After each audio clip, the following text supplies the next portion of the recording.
Hola a todos, bienvenidos a un vídeo para el canal y esto va a ser un vídeo que hablará sobre la Primera Guerra Mundial. Va a ser un vídeo de historia y me voy a basar en este libro. Este libro es el libro de historia que yo tengo de primero de bachillerato, por lo tanto, pues a medida que vaya explicando, pues iré mirando del libro para poder guiarme, ya que está bien detallado y está bien resumido y así es mucho más fácil explicarlo. Entonces, para explicar la Primera Guerra Mundial, tengo que hacer como con todas las guerras: causas, periodos de la guerra y consecuencias. Primero voy a explicar las causas, que ahora explicaré cuáles son. Luego los periodos de la guerra, que es 1914 la primera etapa, de 1915 a 1916 la segunda etapa y de 1917 a 1918 la tercera y última etapa. Y luego ya las consecuencias, que son los que mucha gente conoce porque luego eso llevará a la Segunda Guerra Mundial. El Tratado de Versalles, el tratado que le hacen a Turquía que la desmiembran, el que desmiembran al Imperio Austrohúngaro. Pero bueno, iré sobre la marcha. Para empezar tenemos los antecedentes de la guerra. Primero tenemos la etapa de la paz armada, que esta etapa de paz armada constituye desde 1871 hasta 1914. ¿Por qué se le llama paz armada? O sea, si podemos analizar un poco las palabras, se refiere a una paz armada. No tiene sentido porque, o sea, la paz se supone que es el estar en hermandad con los demás, pero la guerra tiene que ver con las armas. Entonces, ¿por qué esta antítesis? ¿Por qué este choque? Pues básicamente porque desde 1871 hasta 1914 los países europeos, las potencias como Reino Unido, Francia, Rusia, Alemania, Austria-Hungría, Turquía, Italia, estos países este periodo de 40 años más o menos, se están industrializando y por lo tanto están ampliando y modernizando sus ejércitos. Para poneros un ejemplo un poco tonto, básicamente para resumir la paz armada es: cuidado que me estoy haciendo un ejército, cuidado que me estoy haciendo un ejército y a ti te estoy vigilando porque algún día estallará una guerra y te voy a pegar dos hostias. Cuidado, de momento te voy a dejar tranquilo y me voy a seguir chetando, pero cuando empiece la guerra te vas a cagar. Eso es para resumirlo. Eso es lo que es literalmente la paz armada. Entonces esa sería, digamos, la etapa previa a la guerra. Y ahora voy a explicar un poco las causas y dentro de las causas también voy a explicar momentos en los que casi empieza la Primera Guerra Mundial antes de 1914. Para empezar, la primera causa fue el establecimiento de un imperio alemán en el centro de Europa. Sabemos que al principio Alemania era un batiborrillo de 50 países que no valían para nada, pero gracias a Otto von Bismarck y el Kaiser Guillermo I consiguen hacer una unificación global de Alemania y lo convierten en el Segundo Reich. ¿Qué pasa? Que al aparecer el Segundo Reich se convierte en una potencia muy poderosa, tanto militar como económicamente. Empiezan a hacer muchos acuerdos económicos, vamos, que empiezan a volverse los amos de Europa. Y esto es una amenaza para Inglaterra y Francia, que Inglaterra y Francia habían estado acostumbradas a ser siempre las más poderosas, las que dominaban el mundo. ¿Qué pasa? Que aquí la aparición de Alemania les supone una amenaza para estos dos países y entonces ya veremos un poquito más adelante cuando hagan varias alianzas para poner solución o al menos ponerle un remedio al problema del crecimiento económico de Alemania. Otro de los problemas, y este es muy importante porque este será el que inicie la guerra, es el problema de los Balcanes. ¿Qué se refiere con el problema de los Balcanes? El Imperio Otomano, o el Imperio Turco, como lo queráis llamar, si vosotros visualizáis a Turquía en el mapa, Turquía tenía parte de los Balcanes ocupada. Pero durante el siglo XIX y siglo XX se habían independizado varios países con la ayuda de Rusia y el Imperio Otomano estaba en declive. ¿Y qué tiene que ver esto con los Balcanes? Pues que básicamente Austria, Hungría y Rusia, ambas potencias tenían un interés en los Balcanes. ¿Qué interés tenía Austria-Hungría? Pues muy básico, que a medida que se iban independizando los países de Turquía, él se lo quería quedar, que se lo quería anexionar. Decía, ahora se ha independizado Bulgaria, para mí. Ahora se ha independizado Croacia, para mí. Eso era lo que quería hacer Austria-Hungría. Pero por el otro lado, Rusia lo que quería era, no, yo no me quiero anexionar los países, no quiero llevármelos para mí. Quiero hacer una alianza con estos estados independientes porque así yo voy a tener acceso al mar Mediterráneo. Porque vosotros ahora mismo cogéis un mapa y buscáis los Balcanes y veréis que los Balcanes es la parte de abajo, tipo, si sabéis dónde está España, pues digamos el mar que hay abajo, ese que separa España de Marruecos, es el mar Mediterráneo. Pues justo a la derecha del todo están los Balcanes. Bien, pues la idea de Rusia era eso, tener un acceso al mar Mediterráneo. Muy sencillo. Luego, otra causa, porque ahora he explicado dos causas. La primera causa es la aparición de Alemania y la segunda, la crisis balcánica.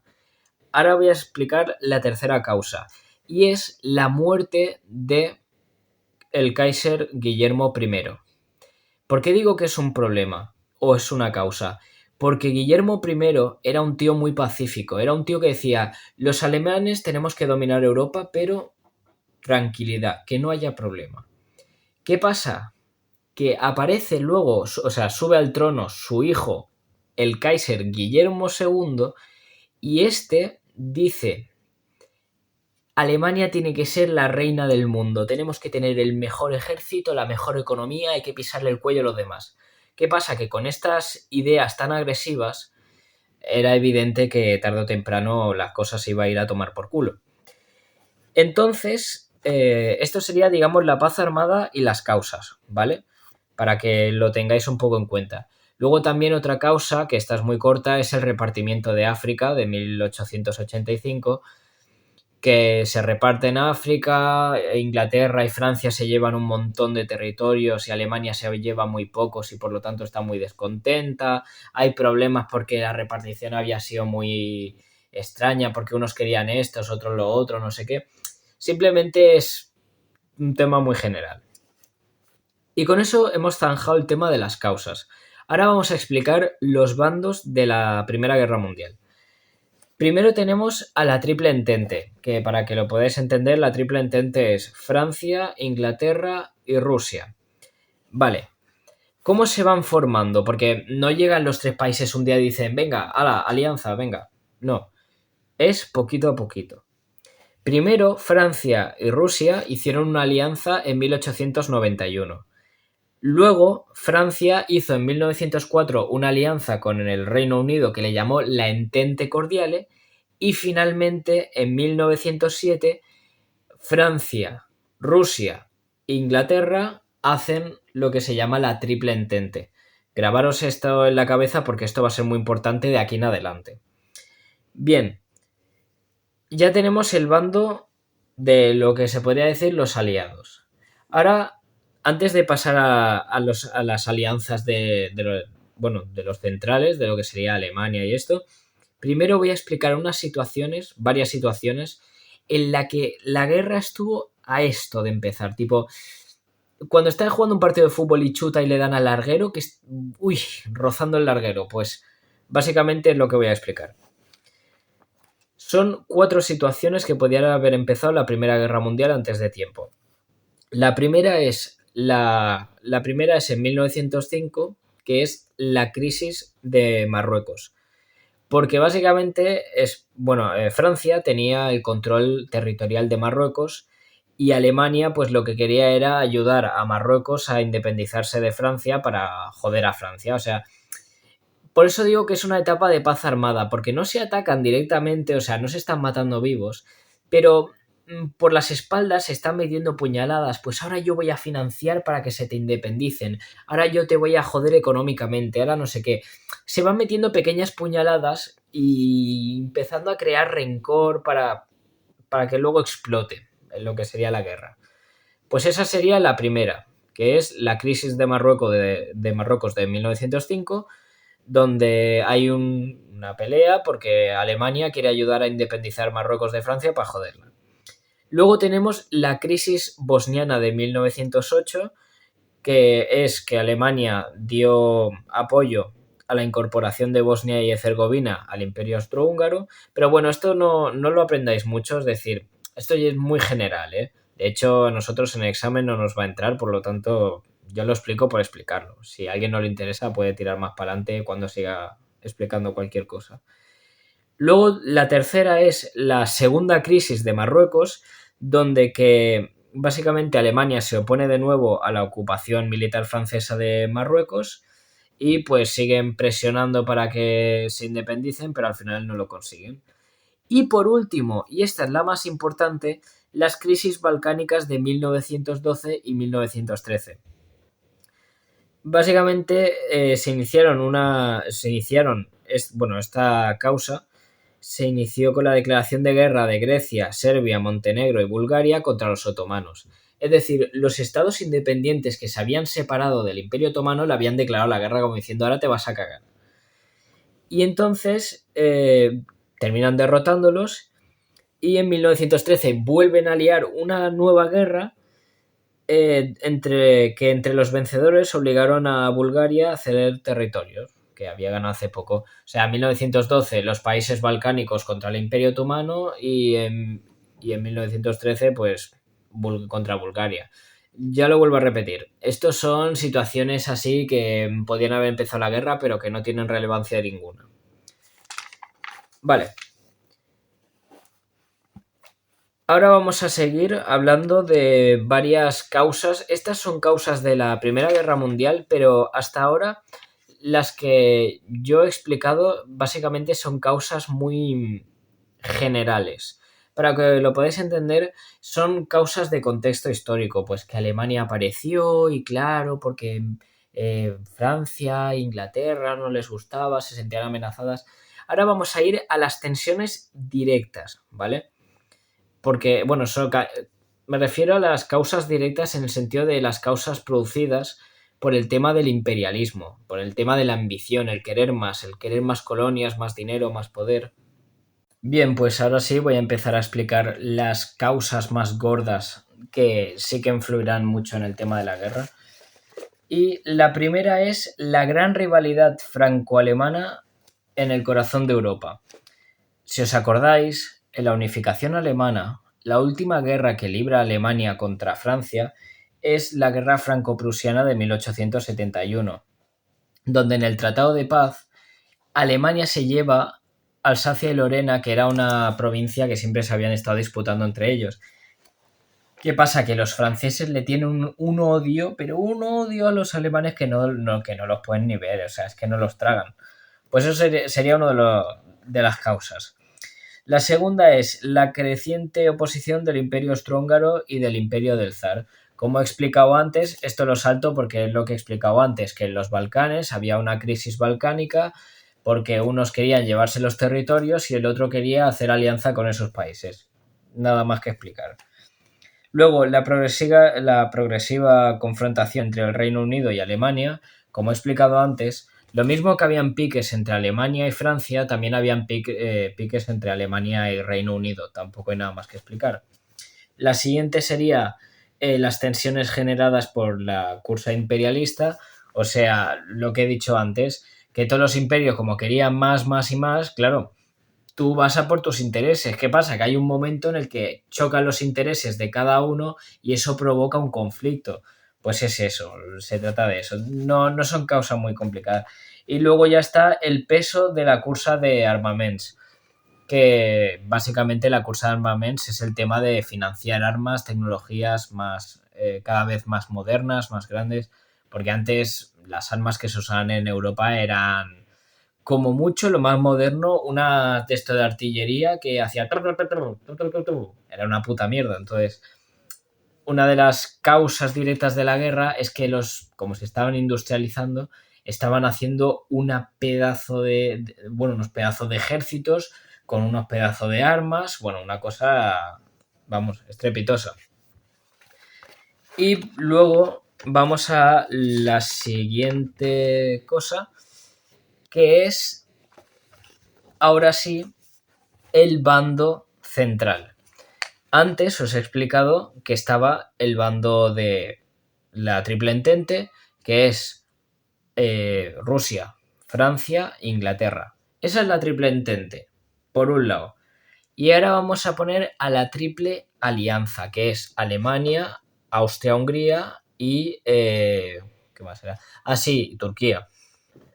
Bueno, de las alianzas centrales, de la Triple Alianza, que es Alemania, Austria-Hungría y Turquía, no hay mucho que explicar. Aquí no es tan detallado. Simplemente una alianza entre ellos tres.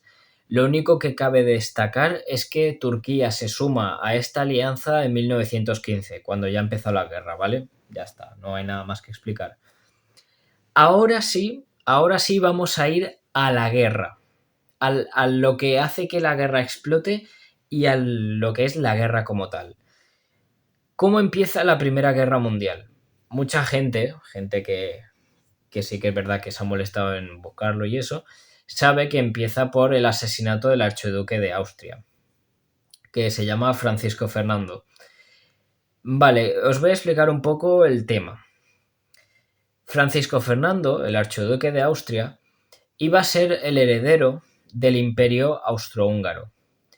Y como sabéis, Austria-Hungría tenía problemas con los países de los Balcanes porque se los quería quedar. Y los países de los Balcanes decían, a ver, si me acabo de independizar de este, es para ser libre, no para que ahora me haga un vasallo tuyo.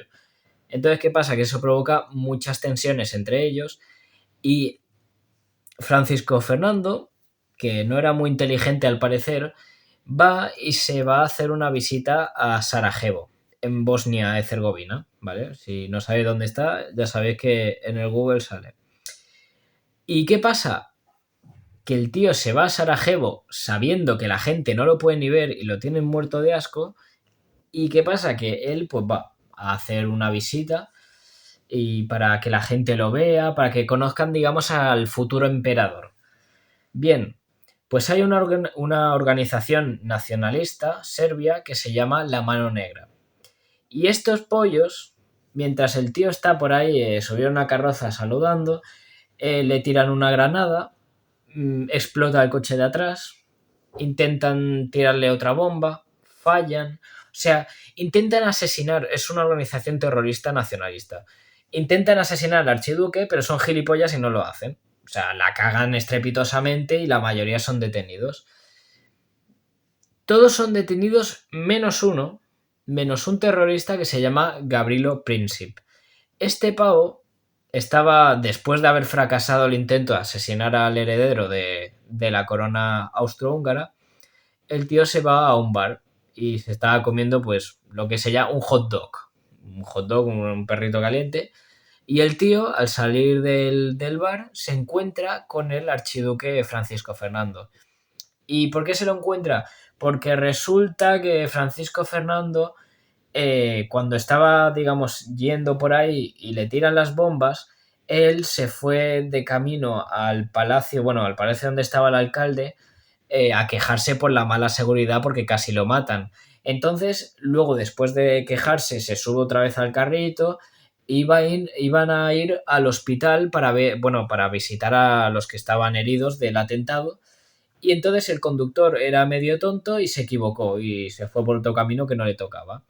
Pues ¿qué pasa? Que tuvo la mala suerte de el Gavrilo Princip y el archiduque encontrarse. ¿Qué pasa? Que Gavrilo Princip no desaprovechó la oportunidad, sacó una pistola, le disparó en el cuello y lo mató. Bueno, a su mujer, a la mujer del archiduque le pegó un tiro en el abdomen, al archiduque un tiro en el cuello y murieron. ¿Por qué esto es un conflicto bastante gordo? Porque entonces Austria-Hungría le dice a Serbia, la mano negra era Serbia, la culpa es vuestra, la culpa de que mi heredero esté muerto, la culpa es vuestra, y ahora la vais a pagar. Y entonces le mandan un ultimátum, que en el ultimátum lo voy a leer de aquí, pero es para que veáis, digamos, lo que dice. ¿Qué es lo que le quiere imponer Austria-Hungría a Serbia? Primero, suprimir toda publicación que incite al odio y al menosprecio a la monarquía austrohongaresa y a la tendencia general dirigida contra su integridad territorial. Es decir, eliminar la propaganda anti-Austria-Hungría. Luego, eliminar la instrucción pública en Serbia, y todo aquello que sirva para fomentar la propaganda contra Austria-Hungría. Básicamente, estos dos primeros puntos que he leído es simplemente todo lo que sea propaganda contra Austria-Hungría, fuera, fuera, fuera, fuera, fuera. Luego, separar el servicio militar de la administración, todos los oficiales y funcionarios culpables de la propaganda contra la monarquía austrohongaresa, que bueno, es que esto está en catalán. Básicamente lo que está explicando en este punto es todo el que haya participado en hacer propaganda contra Austria-Hungría a la puta calle. A la puta calle. Y por último, impedir el concurso de las autoridades serbias en el tráfico ilegal de armas y explosivos a través de la frontera. Es decir, que básicamente las autoridades serbias, es decir, la policía serbia no puede participar ni puede permitir que haya tráfico ilegal de armas. Ya está, nada más que explicar. Pues eso, y hay más puntos, lo que pasa es que los que salen en este cuadradito son estos. Pero básicamente lo que le está diciendo a Serbia es que tienen que pagar por lo que han hecho. ¿Qué pasa? Que Serbia dice, no, no me da la gana. ¿Y qué pasa? Que Austria-Hungría le dice a Serbia, que no te da la gana, te declaro la guerra. Entonces empiezan a bombardear Belgrado. ¿Y cómo estalla el conflicto? Porque el Imperio Ruso decía, el zar Nicolás dice, mi deber es proteger a los pueblos eslavos, porque los rusos son de etnia eslava. Dice, mi deber es proteger a los eslavos. Si Austria-Hungría le declara la guerra a Serbia, yo le declaro la guerra a Austria-Hungría. ¿Qué pasa? Le declara la guerra a Austria-Hungría, pero ¿qué pasa luego? Aparece Alemania y dice, si tú que le declaras la guerra a Austria-Hungría, yo te declaro la guerra a ti. Entonces Alemania le declara la guerra al Imperio Ruso, ¿vale? O sea, es como una cadena de declaraciones de guerra. Austria-Hungría a Serbia, Rusia a Austria-Hungría y Alemania a Rusia. Para que me podáis entender. Entonces, voy a pasar a la siguiente página. Bien. Luego también Francia e Inglaterra se estaban preparando ya para también meterle buenos guantazos a Alemania. Y ahora sí es cuando empieza finalmente la guerra. Estamos en 1914, acaba de empezar la guerra, Austria-Hungría ha bombardeado Belgrado y pues los países han declarado la guerra entre todos. Acordaros, ¿cuáles son los bandos?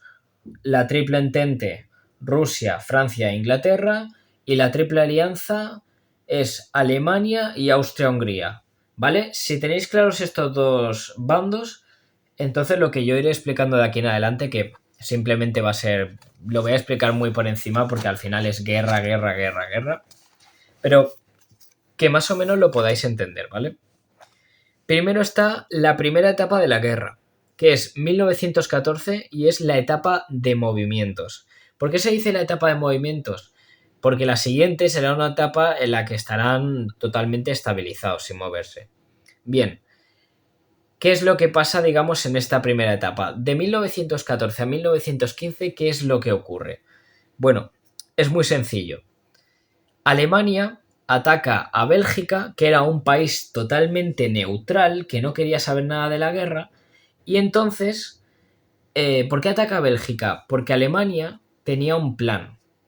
Y en vez de atacar directamente a Francia, por la línea Maginot, que es la frontera que tienen con ellos, dicen, vamos a hacer un plan que se llama el Plan Schlieffen, que es, en vez de atacar directamente a Francia, atacamos por Bélgica, porque por ahí no se lo van a esperar. Se le llama el Plan Schlieffen porque el que ideó el plan pues era el general, creo que era Erich von Schlieffen. Entonces, si preguntan el Plan Schlieffen es atacar Francia por Bélgica. Ya está, no tiene más chicha. De hecho, si se ve, aquí lo podéis ver, ¿vale? Espera cuando se enfoque. Bien, esto es Alemania y esto de aquí es Bélgica, esto que está en amarillo y esto lila. Entonces hacen así, pum, para llegar a Francia. En eso consistía el Plan Schlieffen. ¿Qué era lo que quería hacer exactamente Alemania? Alemania tenía una guerra por dos frentes. Por un lado tenía al Imperio Ruso y por el otro tenía a Francia y a Inglaterra. ¿Qué era la idea de Alemania? La idea de Alemania era: vamos a atacar Francia mediante Bélgica con el plan Schlieffen, vamos a llegar cagando leches hacia París, hacemos que Francia se vaya de la guerra, nos quitamos un frente de encima y nos centramos solamente con los rusos.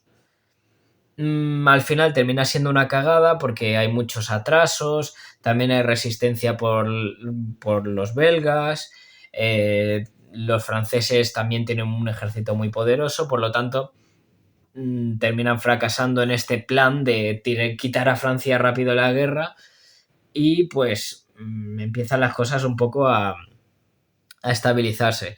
Así que para que lo entendáis, esto es lo que sería el frente occidental, ¿vale? El frente occidental, Alemania acaba de penetrar Bélgica y ha penetrado un poco de Alemania, perdón, de Francia, y más o menos están ahí.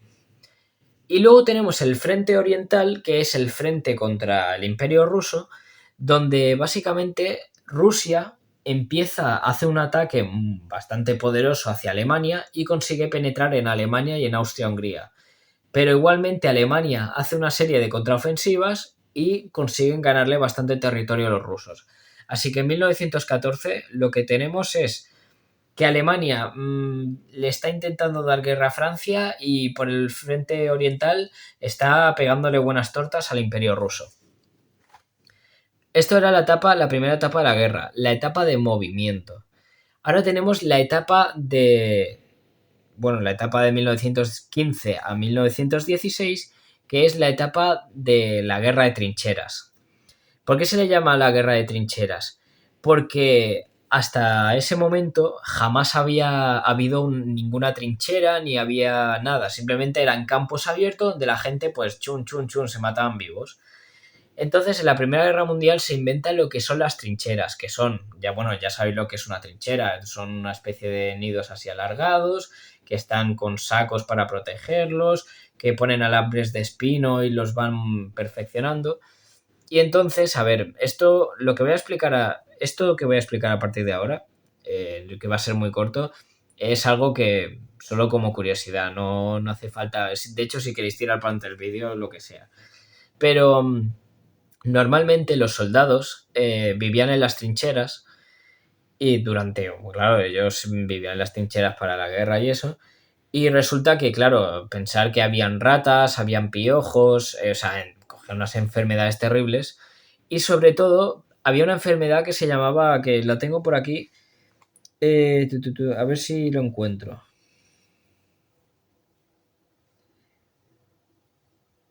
Aquí.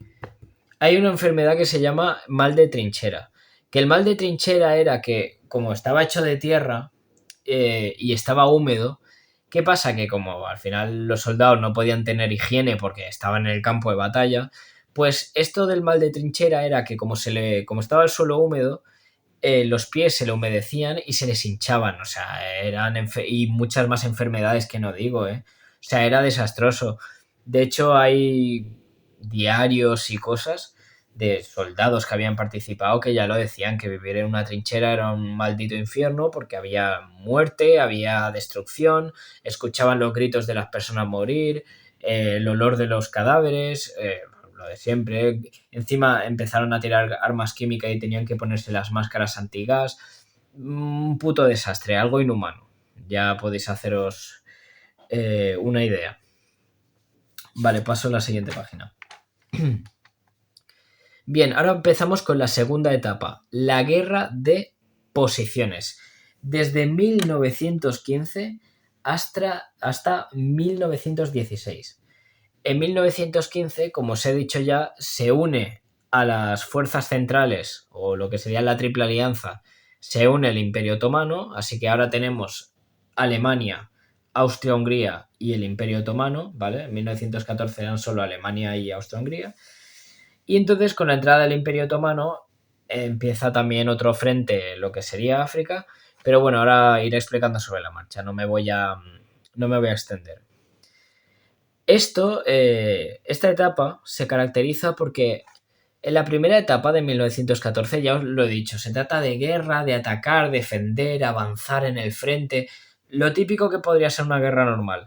Pues esta se enfocó más en una guerra de desgaste, es decir, una guerra en la que tampoco voy a caminar mucho, me voy a quedar aquí, no, sabes que no iban a atacar, sino que se quedaban en su trinchera, de lejos, pum pum, salían de la trinchera a atacar la trinchera rival, la mayoría eran masacrados porque estaban con las ametralladoras, pam, pam, pam, pam, pam, un desastre. Pero bueno, voy a explicar un poco lo que pasa en esta etapa.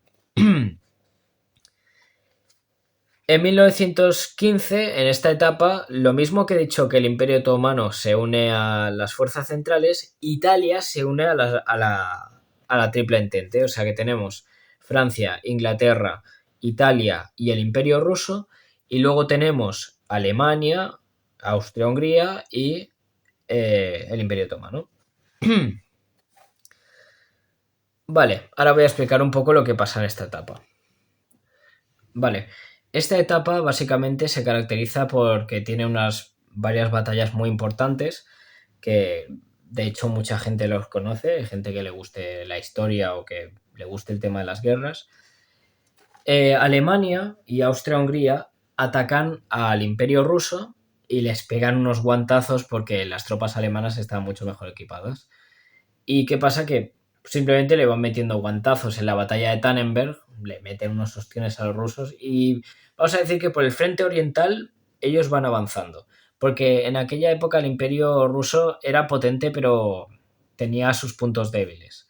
Y lo mismo que Alemania atacó al punto débil de la Triple Entente atacó al punto débil de Alemania, que era Turquía. Turquía, como os he dicho, el Imperio Otomano, perdón, bueno, es lo mismo, el Imperio Otomano estaba en una fase de declive, había perdido un montón de territorios en los Balcanes y ya hemos visto que Turquía no da para más. Entonces, los aliados, los de la Triple Entente, Inglaterra y Francia y Rusia, dicen, vale, vamos a ver si podemos hacer un desembarco en el Imperio Otomano, a ver si podemos hacer algo. Entonces ocurre lo que es la famosa batalla de Galípoli, que es un desembarco que al final los ingleses pierden porque se llevan unos ostiones porque defendieron muy bien ese frente. Y entonces, eso os he hablado ahora mismo del frente oriental contra Rusia y luego del frente en África contra el Imperio Otomano, la batalla de Galípoli, que le mete unos guantazos. Ahora vamos a ir al frente occidental. En el frente occidental, para que tengáis un poco una idea, normalmente los aliados tenían pensado... A ver, ¿cómo lo explico? No los aliados, los generales siempre habían pensado en la típica guerra de una batalla decisiva y quien gane gana la guerra. Eso era el pensamiento de aquella época, ¿vale? De nada, una batalla decisiva, les pegamos unos ostiones, matamos a miles y ya está, hemos ganado. ¿Qué pasa? Que ya la cosa había cambiado porque las tecnologías se habían desarrollado, bueno, las estrategias y todo se había desarrollado, por lo tanto ya no se podía hacer. Pero aún así, como eran cabezones, dijeron, vamos a intentar hacer una super ultra mega ofensiva que sea definitiva y eche a Francia de la guerra. Y fruto de ese pensamiento ocurre lo que es la batalla de Verdún y la batalla del Somme. La batalla del Verdún y la batalla del Somme se caracterizan por ser batallas sangrientas, batallas que fueron auténticas carnicerías humanas, en las que sí avanzaron un poco de kilómetros, pero que lo único que se logró es matar, matar, matar y matar. O sea, si alguna vez alguien va a Verdún para hacer una visita histórica, todo el de esto, ahí solo hay tumbas y tumbas y tumbas de chavales de 19, 20 y como mucho 21, 22, 23 años. O sea, un maldito desastre. Pero esto sería la etapa de 1915 y 1916, es decir, la guerra de posiciones, ¿vale? Es una etapa donde Alemania y Austria-Hungría están ganando y Turquía se está defendiendo bien, así que de momento, o sea, lo que hemos visto hasta ahora es que la triple alianza de Alemania, Austria-Hungría y Turquía, impecables. Es decir, sí habían tenido sus pequeñas derrotas, pequeños territorios que habían perdido, pero en lo demás eran implacables. Y ahora vamos a pasar a 1917. Y lo voy a acentuar porque 1917 es el año más importante de la Primera Guerra Mundial. Y ahora os explicaré por qué. Hay dos razones. La primera es por la Revolución Comunista de 1917. En 1917, como os he dicho antes, todo lo que me habéis escuchado hablar de la guerra, sabéis que en el frente oriental de Alemania y Austria-Hungría contra Rusia, en ningún momento he dicho nada de victorias de Rusia. Os he estado diciendo todo el rato que Alemania estaba pegándole palizas. ¿Qué pasa? Que debido a las palizas que estaba recibiendo, el zar, el rey de Rusia, dijo: ah, no, yo me hago cargo del ejército, yo lo voy a lograr. ¿Qué pasa? Que le estaban metiendo unos guantazos porque no servía para dirigir un ejército. ¿Y qué pasa? Que cada vez más manos decían: la culpa es tuya, la culpa es tuya, la culpa es tuya, la culpa es tuya. Todo el mundo señalaba al zar Nicolás. ¿Qué pasa? Que debido también que en Rusia se estaba pasando mucha hambre y mucha fatiga debido a la guerra, finalmente se inicia lo que es la revolución de febrero de 1917, que es la revolución en la que consiguen hacer que el zar de Rusia abdique y se ponga un gobierno provisional, que es el gobierno de Kerensky, que la gente que lo ha estudiado sabe perfectamente quién es. Y luego en octubre de 1917 se lía la revolución bolchevique, la revolución comunista, la que todo el mundo conoce, la de Vladimir Lenin, la de los soviets y todo el rollo. Pues en 1917 hay una guerra civil entre los comunistas y los que instauraron el gobierno provisional en febrero, ¿vale? Que sería el ejército blanco contra el ejército rojo, ¿vale? Entonces, pues se pelean, hay una guerra civil. Y cuando Lenin toma el poder del país, toma el poder de Rusia, firman el tratado de Brest-Litovsk, que es un tratado en el que Rusia se va de la guerra porque nadie quería seguir en la guerra, entonces hicieron una revolución y ya no queremos estar en la guerra. Hacen un tratado de paz con Alemania, que es el tratado de Brest-Litovsk, termina la guerra por ese frente y en el acuerdo firman que Polonia y Ucrania y los países de Lituania, Estonia, Letonia formarían países independientes, todo el rollo. Vamos, que consiguen echar a Rusia a la guerra. ¿Qué pasa? Que Francia e Inglaterra tenían el ojete así, pues decían: hostia, que nuestro aliado que teníamos en la otra punta de Europa que le estaba dando caña a Alemania está fuera de la guerra. ¿Y ahora qué hacemos? Entonces es un momento muy importante porque dices: hostia, esto es un desequilibrio de la guerra que puede hacer que si la balanza estaba más o menos ahí, puede hacer que la cosa termine así. Pero para compensar la pérdida de Rusia, consiguió entrar a la guerra Estados Unidos. ¿Cómo consiguió Estados Unidos entrar a la guerra? Pues muy sencillo. Estados Unidos estaba mandando barcos con provisiones, con armamento para los países europeos, ¿vale? Bueno, perdón, para los países europeos, para Francia, Inglaterra y Rusia, ¿vale? Estaba apoyando al bando enemigo. Y Alemania decía: ah, sí, y empezaban a tirarle torpedos y a hundirle barcos. ¿Qué es lo que pasa? Que Estados Unidos estaba muy cabreado con Alemania porque les estaban hundiendo los barcos que mandaban a Europa.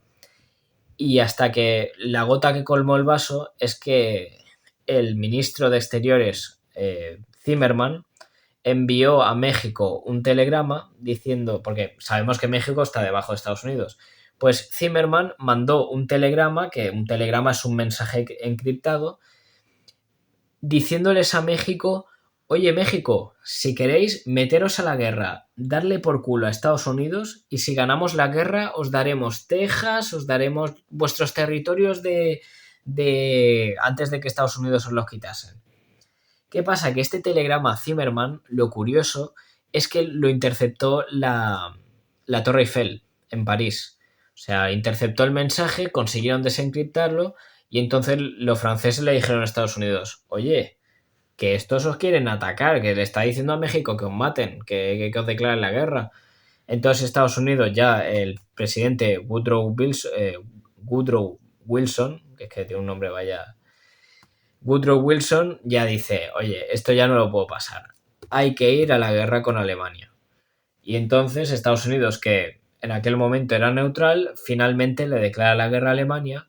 Entonces, para compensar la salida de Rusia, aparece Estados Unidos, que mandará un montón de soldados, mandará un montón de apoyo, mandará un montón de mano de obra, que eso hará que que el Imperio Británico y Francia pues empiecen a recuperar todo eso que habían perdido en los primeros 3 años de la guerra.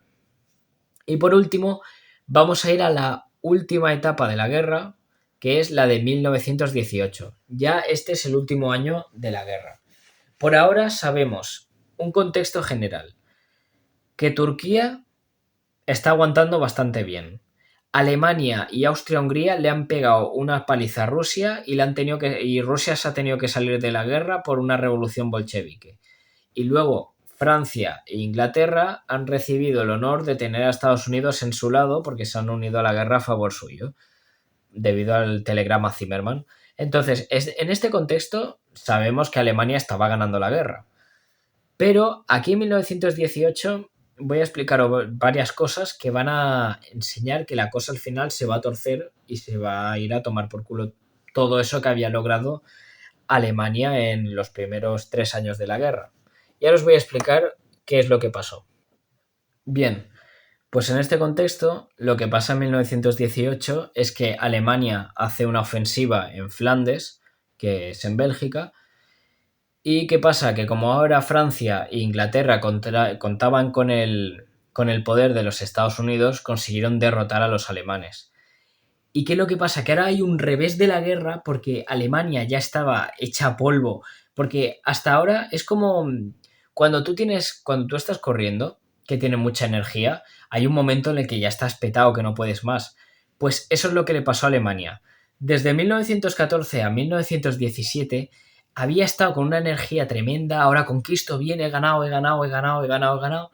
¿Qué pasa? Que al final se han quedado sin energías porque Inglaterra les estaba haciendo un bloqueo naval, o sea, estaba poniendo barcos para que no recibieran nada y el pueblo alemán se estaba muriendo de hambre, tuvieron que sacrificar, digamos, al pueblo alemán para poder seguir financiando la guerra. Alemania ya estaba desgastada, se notaba porque es que ya no podían más. Y si esto estamos hablando de Alemania, que era la más fuerte, no hablemos de Austria-Hungría, que ya estaba reventada, que no podía más, y le pide un armisticio a Estados Unidos, y finalmente Austria-Hungría se sale de la guerra. Un mes más tarde, el Imperio Otomano, que estaba igual de petado, porque ya le habían conquistado varios territorios, se sale de la guerra. Y ya solo queda Alemania, que estaba muy desgastada, el ejército estaba ya desmoralizado, estaba reventado, y encima habían empezado a haber revoluciones dentro de Alemania porque decían, oye, ya no puedes seguir con esta guerra, porque ya la gente se está muriendo de hambre y esto no aguanta. Y ya finalmente los ministros aconsejaron al emperador Guillermo II, oye, tío, para allá, porque esto ya no tiene salida. Y finalmente le dicen, ya está, nos rendimos, pedimos un armisticio que firmaremos en París en 1918 y ya está, no vamos a seguir luchando porque al final, si somos cabezones y seguimos luchando, nos harán una ofensiva que acabarán y nos destruirán y llegarán a Berlín y será desastroso. Entonces, ya una vez finalizada la guerra, ahora vamos a pasar a las consecuencias de la guerra. A ver, normalmente yo creo que esto no hace falta saber de historia, o sea, las consecuencias de una guerra más o menos cada uno ya se la puede saber. La primera, que esto sí que es más complicado, es básicamente el liberalismo político había abierto el camino a un creciente dominio del Estado sobre la sociedad y la economía. Eso sería una de las primeras consecuencias, que tampoco tiene mucha chicha. Y hay un cambio en la estructura social, se empieza a ayudar a las personas pues a las mujeres que habían apoyado durante la guerra en las fábricas trabajando y todo eso, cosas más sociales, ayudas sociales y todo el rollo, ¿vale? Eso sería una de las consecuencias. Luego tenemos una consecuencia muy importante y es en el plano económico. Tenemos un contexto en el que técnicamente Alemania no ha perdido la guerra, simplemente han firmado un armisticio. Lo que pasa es que la putean y dicen, no, no, tú ahora has sido la responsable, tú eres la perdedora. Que luego hablaremos de ello.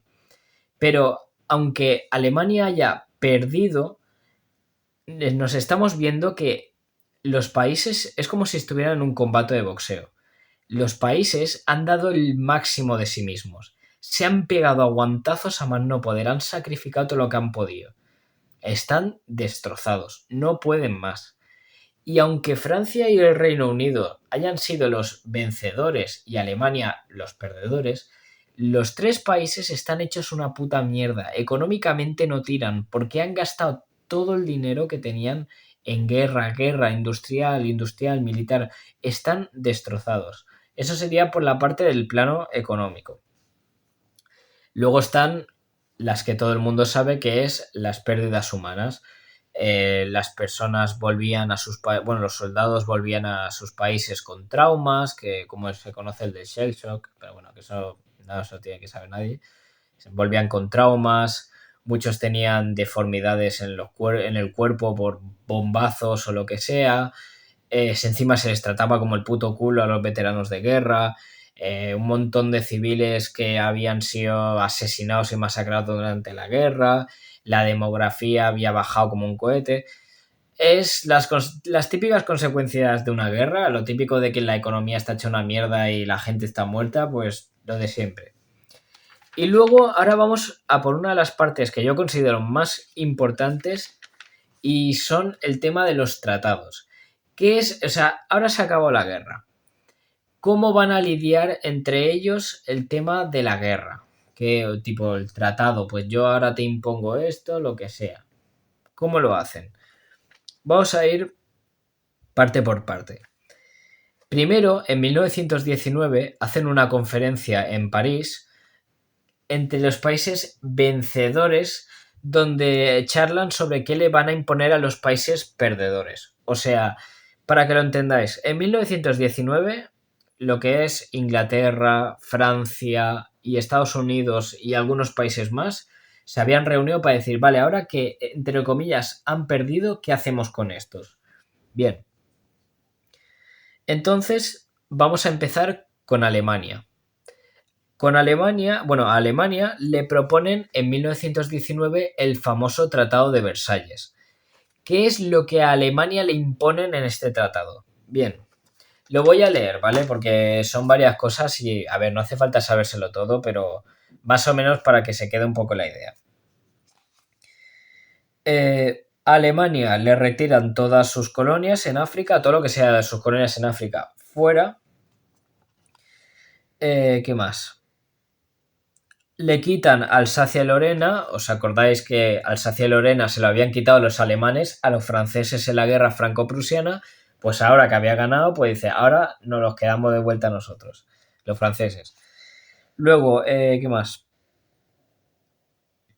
También le quitan la zona de en torno a Eupen y Malmedy a favor de Bélgica. Por el norte le cedieron a Dinamarca el estado de Schleswig y... ¿qué más? Ah, sí, y la Poznania a favor de Polonia. Luego también le quitan el corredor de Danzig. Luego también Alemania fue obligada a reconocer su responsabilidad de la guerra. Le impusieron reparaciones de guerra. Tenían que desmilitarizar la Renania. Vale, esto es lo que le impone el Tratado de Versalles. Lo siento, es que cuando me pongo a leer, como tengo que resumirlo así para que lo podáis entender, es un poco lioso. Para que os hagáis una idea, en el Tratado de Versalles lo más importante es: Alemania es la culpable de la guerra. Alemania tiene que pagar todos los gastos de la guerra, todos los destrozos que han habido de todos los países los vas a pagar solamente tú. ¿Qué pasa? Claro, eso era una humillación y la ruina económica de Alemania. Luego, le quitaron territorios. El de Alsacia y Lorena. También le quitaron el corredor de Danzig. Y le quitaron, pues, tonterías, varios territorios más. Reducieron el ejército solo a 100.000 hombres y tenían que desmilitarizar la Renania. La Renania es, digamos, si buscáis un mapa y ponéis un mapa de Europa, veréis que Francia y Alemania tienen una pequeña zona que es la frontera, que tocan entre ellos dos. Pues esa zona es lo que se le llama la Renania. Pues decían, para que no hubiera problemas, dice, vosotros no podéis no podéis entrar en la Renania, en la frontera, no podéis poner vuestros soldados en la frontera porque sois capaces de volver a atacar. Que por cierto, spoiler, lo que hace Hitler en 1936 es remilitarizar la Renania, jodiendo el Tratado de Versalles, pero bueno, es solo un pequeño spoiler. Esto es Alemania por un lado. Ahora tenemos al Imperio Austrohúngaro. ¿Qué es lo que... Bueno, ¿cómo se llama el tratado y qué es lo que le imponen? Es el Tratado de Saint-Germain, ¿vale? Vale, voy a leer directamente lo que les imponen.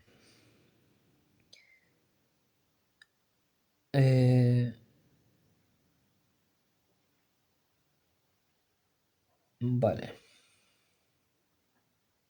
Vale, básicamente dice, de las ruinas, surgió una reducida Austria, la cual le prohibieron anexarse a Alemania, o sea, no podían formar parte de Alemania, y cosa que incumplía el principio de autodeterminación y una empetitida Hungría privada de salida al mar. Estas compartían fronteras con nuevos estados surgidos de su desmembramiento o crescudo de las hebas de Espulla. Vale, ya sé más o menos lo que pone. Es que lo leo un poco por encima y ya lo explico.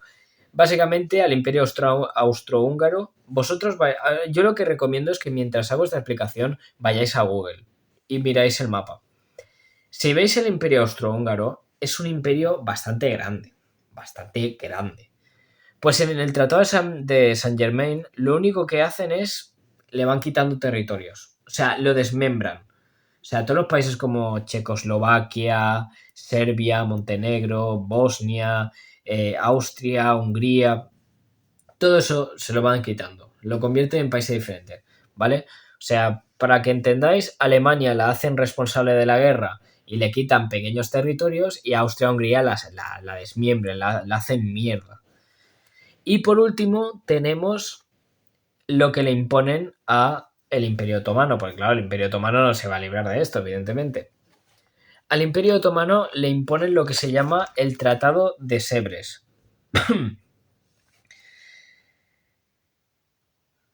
Vale, básicamente dice que Turquía pasa de ser un imperio y se convierte en una república que es establecida por el militar y líder nacionalista Kemal Atatürk.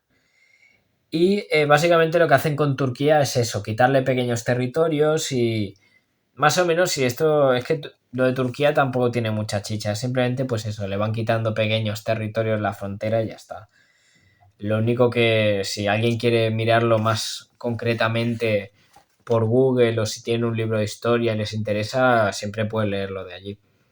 Y ya vamos a por lo último de este vídeo, que es el mundo en la posguerra y la creación de la Sociedad de Naciones, o lo que sería la madre de las Naciones Unidas. Vale, básicamente el tema de la posguerra, lo que podemos hablar es eso, que es un periodo donde Estados Unidos, como no se había metido mucho en la guerra, se convirtió y se consolidó como una superpotencia mundial y empezó, digamos, a recuperar el dinero que le había prestado a los países y los países estaban un poco hecho mierdas y eso, pero eso es el tema de la posguerra. Ya sabemos que por parte de Alemania, debido a la situación económica por lo del Tratado de Versalles, aparece Hitler, convierte a Alemania en la primera potencia de Europa, lía la Segunda Guerra Mundial y el resto es historia, ya lo sabéis. Y eso por un lado. Es decir, Europa estaba hecha una puta mierda y Estados Unidos le estaba prestando dinero a los países, a todos los países que habían perdido y también que habían ganado, pero que están hechos mierda, simplemente para hacerse rico y conseguir deuda.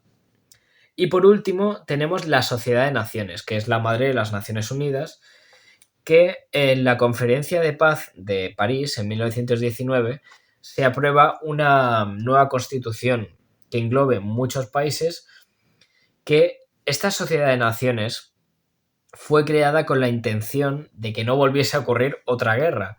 Es decir, que no volviese a haber un tío que diga aquí voy a mandar yo por mi polla y voy a conquistar Europa entera, sino que la idea de la sociedad de naciones es que hubiera hermandad, que hubiera amor, por así decirlo.